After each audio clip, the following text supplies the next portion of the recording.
ગુજરાતના જાણીતા હવામાન નિષ્ણાત અંબાલાલ પટેલે મહત્વપૂર્ણ આગાહી કરી છે। તેમના જણાવ્યા મુજબ સૂર્યમાં ફરી એક વખત ડાઘા એટલે કે સૂર્ય કલંક જોવા મળ્યા છે। આ પ્રકારની પરિસ્થિતિ વર્ષ 2000 અને 2006માં પણ સર્જાઈ હતી, જેના કારણે વૈશ્વિક હવામાન પર નોંધપાત્ર અસર પડી હતી।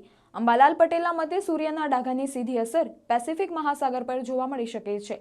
સમુદ્રના પાણીના તાપમાનમાં વધારો થવાથી અલ નીનો જેવી પરિસ્થિતિ સર્જાઈ શકે છે। જો અલ નીનો સક્રિય થાય તો વિશ્વના અનેક દેશોમાં હવામાનની પેટર્નમાં મોટો ફેરફાર જોવા મળી શકે છે। તેઓ વધુમાં કહે છે કે સૂર્યમાં આશરે 11 વર્ષે આવા કલંકો દેખાય છે અને તે વૈશ્વિક મોસમ પર ગહન અસર કરે છે।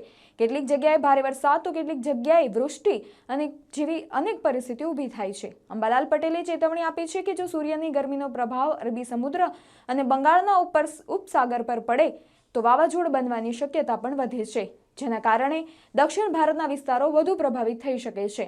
તેમણે વ્યક્ત કર્યું છે કે એક પછી એક લો પ્રેશર સિસ્ટમ બનવાથી ગુજરાતનું આવનારું ચોમાસું સારું રહી શકે છે। હવે નજર રહેશે કે સૂર્યના કલંક અને અલ નીનોની શક્યતા વિશ્વ અને ભારતના હવામાન પર કેવો પ્રભાવ લાવે છે।